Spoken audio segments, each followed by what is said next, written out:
मुनीर ने पाकिस्तान के nuclear command centre की कमान खुद ले ली। इसके लिए पिछले दिनों पाकिस्तान की संसद में 27वां संविधान संशोधन किया गया था। इस संविधान संशोधन के बाद मुनीर को पाकिस्तान का CDF यानी चीफ ऑफ डिफेंस फोर्सेस बना दिया गया। इसके साथ ही CJCSC यानी chairman joint chiefs of staff committee का पद खत्म कर दिया गया।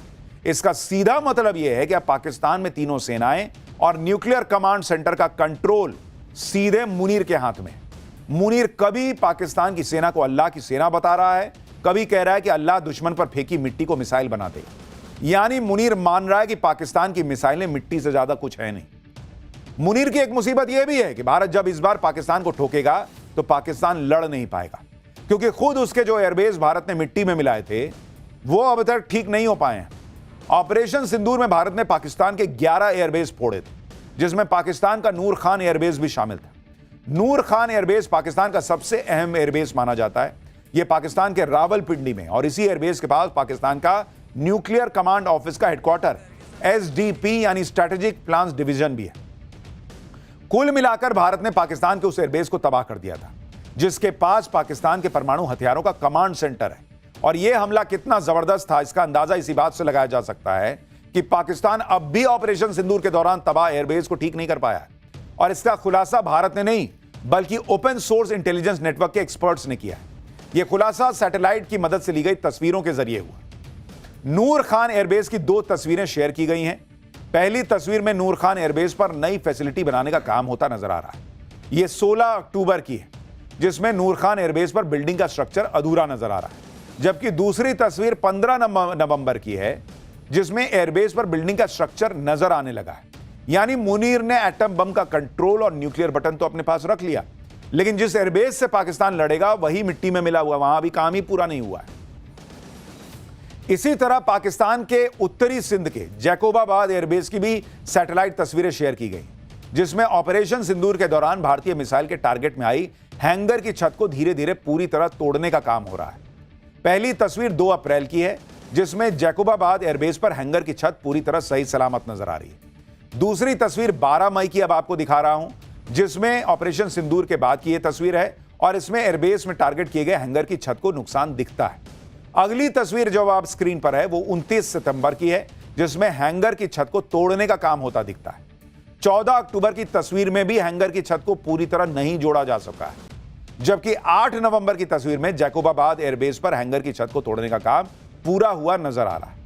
अब सोचिए, जो पाकिस्तान अब तक ऑपरेशन सिंदूर में हुई पिटाई से ही नहीं उबर पाया, अभी तक एयरबेस के रिनोवेशन में ही जुटा है। ऐसे में पाकिस्तान को खुद सोचना होगा कि अगर भारत ने ऑपरेशन सिंदूर पार्ट 2 लॉन्च कर दिया तो भाई तुम तो पैसे ही खड़े नहीं हो पाए हो, तुम बचोगे कैसे? इधर मुनीर मिट्टी, मिसाइल और एयरबेस में उलझा है।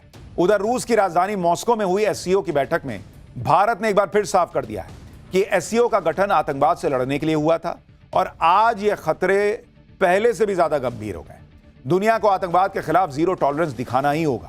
आतंकवाद के मामले में कोई बहाना, किसी तरह का टाल मटोल या उसे छुपाने की कोशिश बर्दाश्त नहीं की जाएगी। आतंक के खिलाफ कार्रवाई करने का भारत को पूरा अधिकार है और वो अपने लोगों की रक्षा के लिए इस अधिकार का इस्तेमाल जरूर करेगा। It is imperative that the world displays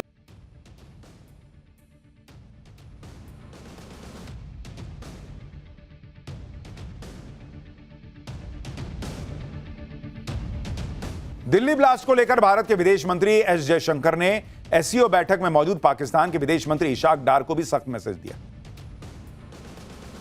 Bharat का मैसेज दुनिया को है कि वो आतंक का जवाब देकर ही रहेगा, यानी पाकिस्तान को हर हाल में ठोका जाएगा। उधर रूस की धरती से एस जयशंकर ने पाकिस्तान के विदेश मंत्री के सामने साफ यह क्लियर कर दिया कि भारत इसको बर्दाश्त नहीं करेगा। अब देखिए कि जो जांच आगे बढ़ रही उसमें कैसे कैसे सीक्रेट कोडवर्ड्स का भी खुलासा हुआ है। आप देखिए कैसे जो फूड डिशेज होती हैं, खाने के नाम पर दिल्ली और दूसरी जगहों पर धमाके की साजिश रची जा रही थी। बिरयानी और दावत जैसे कोडवर्ड का इस्तेमाल हो रहा था। खुफिया एजेंसीज के सूत्रों के मुताबिक आतंकी डॉक्टर्स ने बातचीत के लिए बिरयानी और दावत जैसे कोडवर्ड तैयार किए। बिरयानी कोडवर्ड का मतलब विस्फोटक से था, जबकि दावत कोडवर्ड का मतलब धमाका करने वाले दिन से था। चैट में बिरयानी तैयार है, दावत के लिए तैयार रहो, ये इस मैसेज का मतलब था कि बम तैयार हो चुका है, हमला जल्द होने वाला है। व्हाइट कॉलर टेरर मॉड्यूल से जुड़े आतंकी डॉक्टर शाहीन, उमर, मुजम्मिल और अदील इंक्रिप्टेड ऐप पर इसी तरह के कोडवर्ड में बात करते थे। सूत्रों के मुताबिक एनआईए को अल फलाह यूनिवर्सिटी में मिली डॉक्टर्स की डायरी में भी इसी तरह के कई कोडवर्ड लिखे मिले। कुछ कोड डिकोड हो चुके हैं, कुछ अभी डिकोड होने बाकी हैं। और जैसे जैसे आतंकियों के कोडवर्ड डिकोड हो रहे हैं, देश को दहलाने की खौफनाक साजिश का भी सच सामने आ रहा है। यूपी के सहारनपुर से गिरफ्तार हुए आतंकी डॉक्टर अदील ने कैसे वहां अपना टेरर नेटवर्क बना लिया था, इस पर भी हैरान करने वाला खुलासा हुआ। आतंकी डॉक्टर अदील के मोबाइल फोन और डायरी की जांच में एजेंसियों ने कई अहम जानकारियां हासिल की। पता चला है कि डॉक्टर अदील अस्पताल में मरीजों के इलाज की आड़ में टेरर नेटवर्क फैलाने का काम कर रहा था।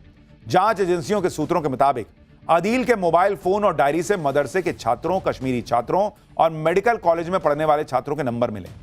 यही नहीं, अदील के फोन से जम्मू कश्मीर की कई लड़कियों के नंबर मिले।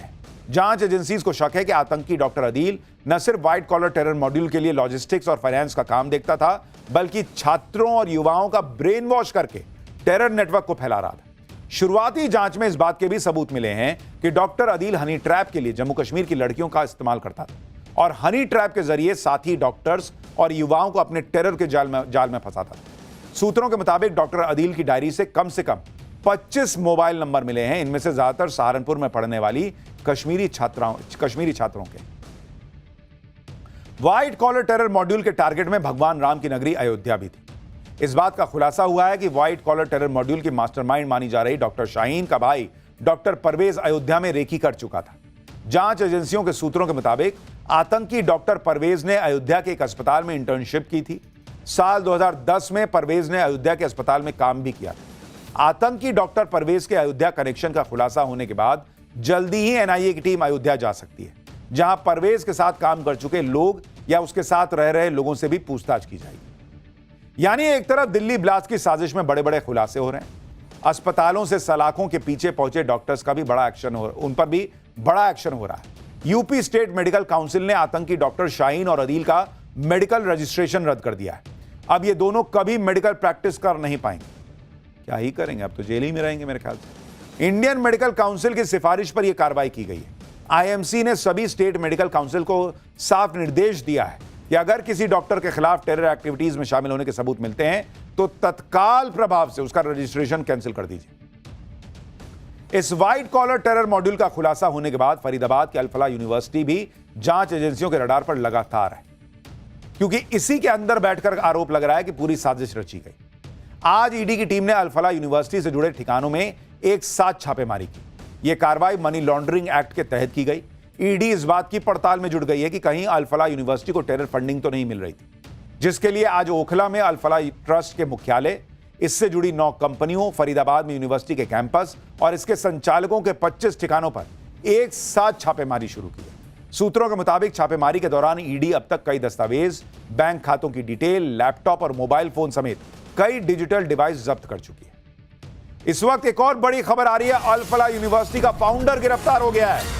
ईडी ने फाउंडर जवाद सिद्दीकी को गिरफ्तार कर लिया है और इस अल फलाह यूनिवर्सिटी को लेकर तमाम सवाल खड़े हो ही रहे थे।